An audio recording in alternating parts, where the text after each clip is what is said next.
Kwa majina yangu naitwa Getruda Costa Wila, nimetokea mkoa wa Njombe, wilaya ya Ludewa. Na nashukuru kwa kuja katika chuo cha Agafilo. Chuo cha Agafilo ni chuo chenye ubora na chenye kinachotoa kozi mbalimbali. Hasa kwa sisi kozi ya kilimo na mifugo. Kozi ya kilimo na mifugo tunaweza kunufaika kwa mikopo. Hasa mimi ndo naanza kozi mwaka wa kwanza. Nimeweza kunufaika kwa mkopo, umeweza kunisaidia katika mahitaji mbalimbali. Hususan kutusaidia kutoka kwa wazazi kupambana na changamoto mbalimbali hasa za mahitaji ya shuleni, ada pamoja na vitu mbalimbali kama mahitaji ya shuleni pamoja na michango mbalimbali inayohusika na shule yetu. Chuo chetu ni chuo ambacho kinawapambania wanafunzi katika kutoa huduma ya mikopo.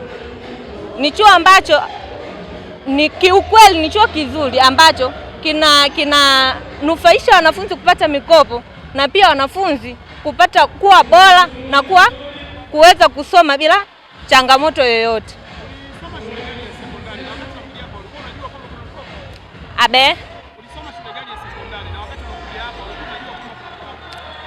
Nilisoma shule ya St. Montfort ambayo ipo Masimbwe. Nilivyohitimu sikujua kwamba kuna mikopo, japo ndo nilipokuja kujiunga katika hichi chuo nikapewa taarifa mbalimbali kwamba kuna unufaika wa kuweza kupata mkopo endapo kama mzazi atashindwa baadhi ya mahitaji kumsave mwanafunzi. Serikali imetoa fursa kutusaidia sisi wanafunzi. Ndio. Ndoto yangu mimi ni kusoma na kujipambania na kuweza kuwa mtu mkubwa kwa kunufaika na hii kozi ambayo nasomea. Hasa kuwa daktari mzuri wa mifugo na kutibu mifugo ya watu vyema kabisa kulingana na walimu wangu wanavyonifundisha.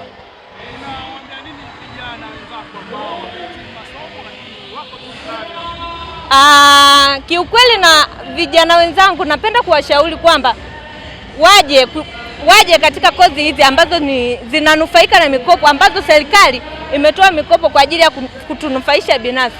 Naambieni vijana wenzangu karibuni, kwa sababu ni kozi nzuri, hasa kozi ya mifugo. Ni kozi ambayo inatupa kipato. Kwanza unaweza kujiajiri mwenyewe, pia kuajiriwa na serikali. Kwa ni kozi mojawapo nzuri, na nawakaribisha vijana wenzangu waweze kujiunga na kozi. Watapata manufaa mengi na pia wataweza kujiinua kiuchumi zaidi.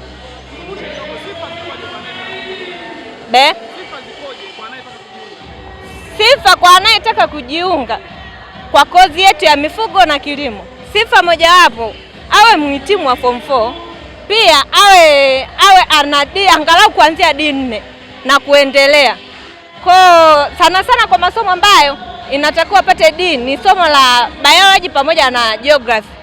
Kama ukiwa umepata hayo masomo, alama hizo, unakaribishwa na chuo kinatoa huduma nzuri, pia kinafundisha vizuri wanafunzi wake.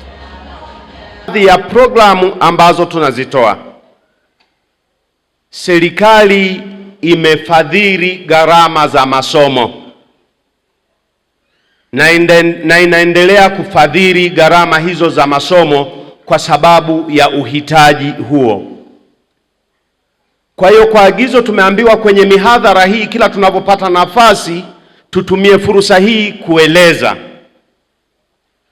Tuna programu mbili za maafisa ugani, upande wa kilimo na upande wa mifugo na uzalishaji. Kwenye mpango wa serikali,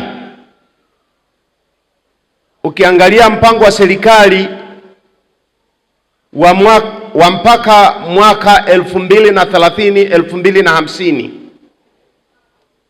uchumi wa nchi unategemea kwa kiwango kikubwa sana kutegemea kilimo na ufugaji. Ndiyo maana Rais wa Jamhuri ya Muungano wa Tanzania akaona ipo vyema kwa maafisa ugani wanaosoma programu hizo kwa ngazi ya diploma kuwapa mikopo kupitia bodi ya mikopo ya serikali. Hawa wanakopeshwa au wanalipiwa ada na wanalipiwa hela ya matumizi. Kwa hiyo wanasoma bure kabisa.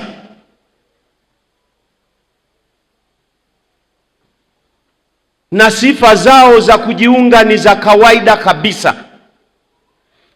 Uhitaji wa maafisa ugani, kadiri ya kikao cha karibia mwezi mmoja uliopita, serikali inahitaji maafisa ugani kwa maana ya ngazi ya vijiji na ngazi ya kata zaidi ya 17,000. Uwezo wa nchi kutoa maafisa ugani kwa mwaka ni maafisa ugani 3,500. Kwa hiyo ili kuweza kutosheleza uhitaji wa serikali, kama tutakwenda kwa mwendo huo, tunahitaji zaidi ya miaka 10 na kidogo. Serikali imelaumu kuwa hatujawaambia watu kuwaeleza juu ya hili. Serikali imeamua kutoa kodi za wananchi ili kuruhusu vijana waweze kusomeshwa katika ngazi hiyo. Kwa hiyo tunao vijana wengi hapa zaidi ya 100 wa ngazi za fani hizo wanaolipiwa gharama hizi zote na serikali. Hapa ni afisa mikopo wa ngazi ya chuo. Ninaomba aeleze utaratibu wa uombaji wa mikopo. Dirisha limeshafunguliwa. Nikisema nisimamishe hapa maafisa ugani wanaosomeshwa kwa mikopo hiyo, utakuta zaidi ya 80% wanatoka nje ya mkoa wa Njombe. Ndugu mgeni rasmi, shida ipo kwa sababu sifa za kujiunga ni ufaulu wa angalau D4. Ufaulu wa angalau D4.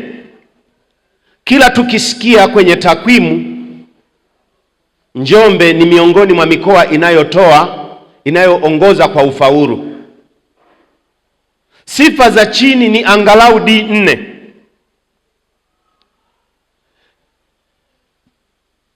Ukiangalia katika hizo D4,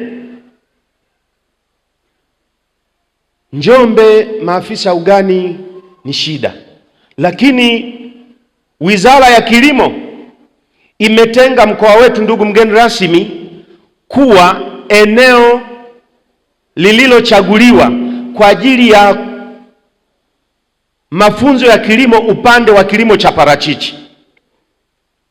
Pamoja na mafunzo mengine, hilo litakuwa somo kwa sababu kuna masomo yamegawiwa kikanda. Kuna kanda itafundisha mpunga, kuna kanda itafundisha kilimo cha matunda kama huku, kuna kanda itafundisha kulingana na kanda.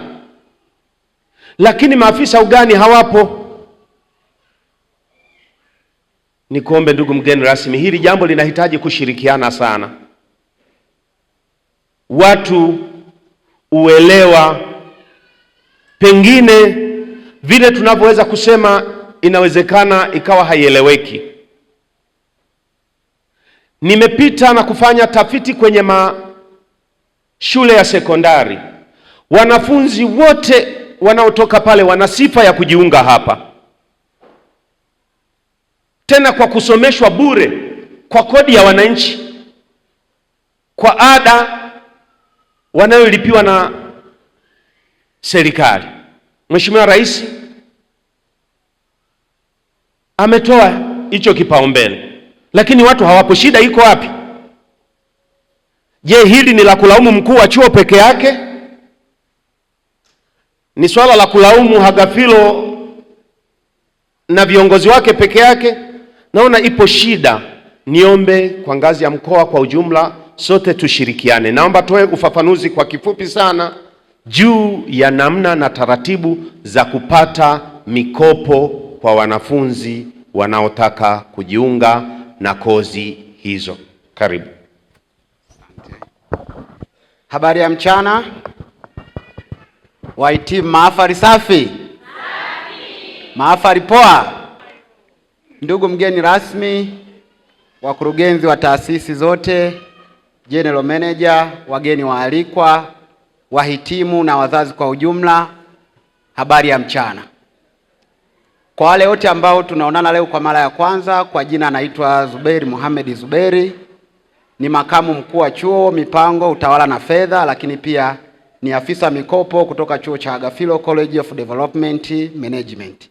Kama ambavyo nimepewa nafasi na mkuu wa chuo, nisiwe mzungumzaji sana, natamani tupeane maelekezo kwa kifupi ya namna gani tunaweza kunufaika na hizi fursa. Kama ambavyo ametangulia kusema mkuu wangu wa chuo kwamba at least kwa miaka hii miwili tulijaribu kufanya tafiti fupi, tukagundua kwamba most of the student ambao wananufaika na hii mikopo sio wale watu ambao ni indigenous kutoka Njombe. Kwa hiyo ni kama tunapishana na hizi fursa. Kwa hiyo kila ambapo tunapata nafasi ya kuzungumza, tunaona ni bora tuambizane ili kusudi yule ambaye atakaidi awe amekaidi lakini alipata taarifa. Kwa hiyo serikali ya awamu ya 6 iliamua kuchukua hiyo dhima kwa kuwasomesha wanafunzi wa ngazi ya diploma kwa program ambazo zilikuwa ni selective, kwa zile program ambazo zilikuwa ni za kipaumbele cha serikali. Kwa hiyo kwa upande wa hapa chuoni kwetu sisi tuna fani kuu mbili, fani ya diploma ya afya ya wanyama na uzalishaji, tunaita diploma ya udaktari wa mifugo, lakini pia tuna diploma ya kilimo na uzalishaji. Kwa hizi ni program ambazo kwa hapa kwetu zina kipaumbele cha mkopo wa serikali. Sasa tuanze moja kwa moja kwa maana ya sifa, kwa sababu chochote kinachopatikana kwa ufinyu lazima kiwe na specification. Sio kila mwanafunzi anaweza kunufaika au kusomeshwa na serikali kwa mkopo. Sifa ya kwanza, ili serikali kukopeshe, lazima uwe umehitimu elimu yako ya kidato cha 4, kwa maana kukamilisha safari yako ya masomo kwa miaka 4. Lakini sio kukamilisha tu, uwe umekamilisha safari yako ya kidato cha 4 na kupata ufaulu wa angalau ufaulu wa mwisho wa division 4 yenye D4. Tunaelewana vizuri? Kwa hiyo at least ufaulu ule wa mwisho haikuzuii kupata division 1, division 2, division 3, lakini at least ufaulu wa mwisho kabisa ni ule ufaulu wa 4 yenye D4, na katika hizo D4, D2 zitokane na D za masomo ya sayansi, kwa sababu ndo D za entry qualification ya hizi programu mbili. Sasa hapa pia kwenye D2 zitokane na masomo ya sayansi pia pana changamoto sana, lakini serikali kwa lengo la kukidhi ile demand ya maafisa ugani ikajaribu kuweka somo la geography kuwa ni miongoni mwa masomo ya sayansi ya kuweka under consideration. Kwa hiyo nini kinatokea? Kinachotokea ni kwamba mwanafunzi anaweza akawa na division 4, katika division 4 hizo akawa na D za masomo mengine, lakini akawa na D ya geography na D ya biology. Kwa hiyo geography na biology inakuwa ni miongoni mwa masomo ya sayansi yanamruhusu au yanampa sifa ya kusoma hizi programu na kuwa na eligibility ya kukopeshwa na serikali. Tunaelewana uzuri? Kwa cha kwanza natakiwa amekamilisha safari yake ya kidato cha 4, lakini sifa ya pili lazima awe ameomba mkopo. Sio tu umekaa nyumbani kwako ukasajiliwa chuo kuomba mkopo, kafika ukaanza kutudai mkopo kwamba nataka nisome kwa mkopo. Kwa sifa ya pili lazima uwe umeapply for that loan. Sasa sifa pia ambazo mtu anatakiwa kuwa nazo ili aombe mkopo, anatakiwa awe na sifa zipi? Sifa ya kwanza, anatakiwa awe Mtanzania ambaye ana cheti cha kuzaliwa. Kwa hiyo yule muombaji lazima awe na cheti cha kuzaliwa. Lakini sifa ya pili, anatakiwa awe na passport size yake moja yeye muombaji, lakini pia atahitaji kuwa na passport size moja ya mdhamini, ambaye mdhamini anaweza akawa baba yake, akawa mama yake, akawa kaka yake, au yule yoyote ambaye anaweza akasimama kwa niaba ya huyo muombaji. Kwa hiyo tutahitaji kuwa na passport size moja ya huyo mdhamini. Lakini pia tutahitaji kuwa na nakala ya kitambulisho kimoja kati ya vifuatavyo vya huyo mdhamini, aidha cha mpiga kura ama cha taifa, au akiwa ana cha taifa lakini ana namba ya NIDA, bado atakuwa na sifa ya kusimama kama mdhamini.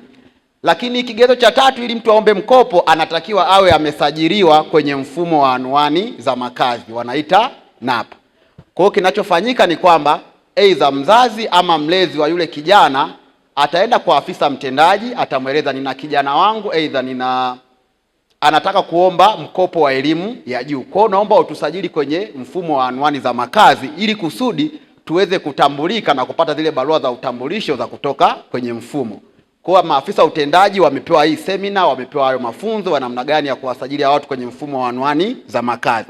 Kwa kama ni baba atasajiliwa baba, kama mkuu wa kaya atasajiliwa na mama, na huyo mtoto atasajiliwa kama mtegemezi wake. Kwa hiyo the same apply, kama ni mlezi unaishi na huyo kijana utafika pia kwa afisa mtendaji, utasajiliwa wewe kama mkuu wa kaya, lakini pia huyo kijana atasajiliwa upande wako kama mtegemezi wako. Kwa hiyo mkishasajiliwa anaombea barua ya utambulisho wa anwani za makazi. Kwa hiyo utakuwa na barua yako wewe mdhamini, tutakuwa na barua ya huyo muombaji ambaye anataka kuomba mkopo.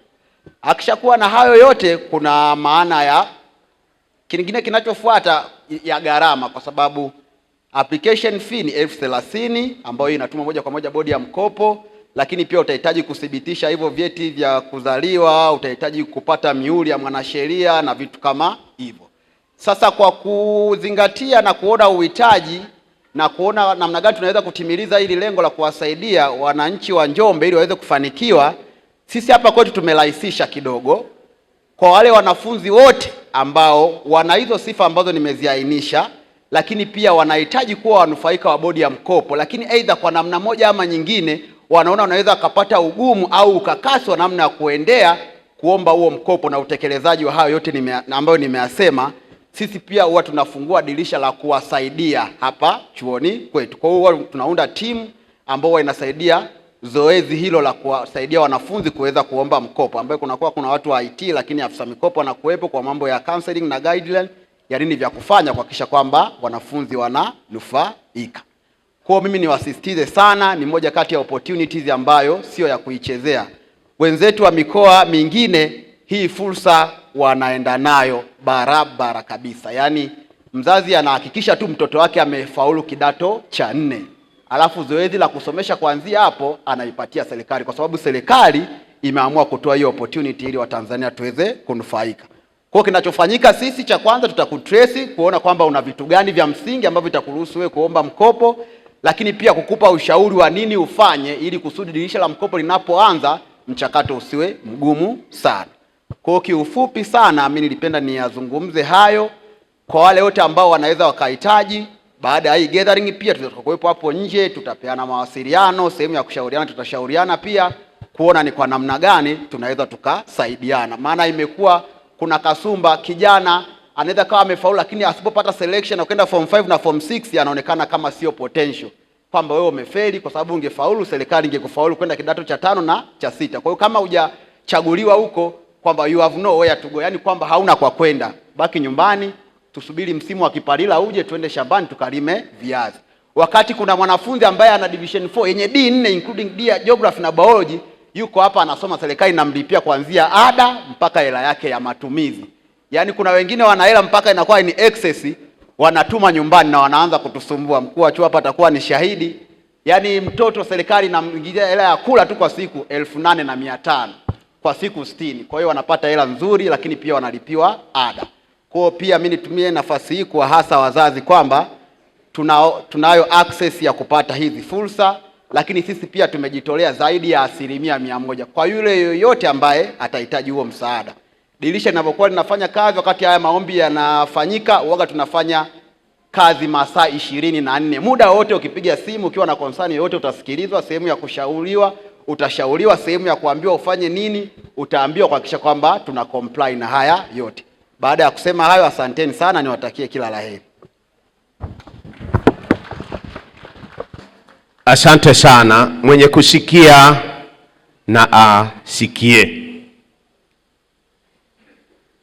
Ni fursa ambazo zipo wazi kabisa, tusitafute kisingizio, wala huna sababu sasa ya kuanza kutafuta mikopo ya kausha damu. Kuna mwingine anaogopa kuwa akiomba mkopo atadaiwa. Utaratibu wa ulipaji mkopo ni mwanafunzi akishaajiriwa kwenye Asante. Mimi kwa majina naitwa Lucas Pancras, ambapo nimetokea Mwanza. Nipo hapa Njombe, nasoma katika chuo cha Agafilo ambacho kinaitwa Agafilo College Management. and Development, ambacho hicho kinahusika na kozi mbalimbali. Mimi nasoma katika kozi ya afya ya wanyama na uzalishaji, ambapo hiyo afya ya wanyama na uzalishaji mimi nimeweza kuwa mmojawapo wa mwanachuo ambaye nanufaika na mikopo ya serikali, ambapo nimeweza kunufaika katika mkopo wangu na kuwezesha katika kulipa sehemu mbalimbali, labda za kulipa ada na mahitaji mbalimbali. Na jua ya kwamba kuna vitu vingi ambapo mkopo umenisaidia kunirahisishia katika kulipa ada na kuweza kupata hela za mahitaji mbalimbali, ambapo kama kuna mtu ambaye anahitaji kuja kujiunga na chuo hapa, ni chuo ambacho kinatoa mkopo kwa ufasaha zaidi na kinamwezesha aweze kusoma vizuri, na mimi ni mmojawapo ambao nimeweza kusoma vizuri, nimenufaika sana katika mkopo, nimesoma vizuri kulingana na namna ya mkopo ambao naupata. Nilikuwa kipindi cha nyuma nilikuwa na changamoto ya kulipa ada na changamoto ya kupata hela ya mahitaji, lakini kwa sasa hivi sina shida yoyote. Mkopo unaingia, nalipiwa vizuri katika swala la ada, nalipiwa vizuri katika swala la mahitaji.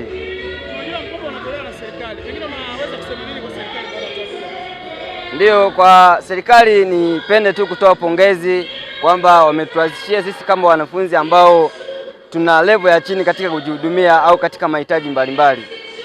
Kwa naishukuru sana serikali kwa kutoa walai kutusaidia sisi ili tuweze kufikisha na kutimiza malengo yetu. Naishukuru sana serikali na rais wa nchi ya serikali na rais wa nchi ya Tanzania, na mwenyewe namshukuru sana kwa kuweza kuturahisishia sisi wanafunzi na kuweza kutimiza malengo yetu.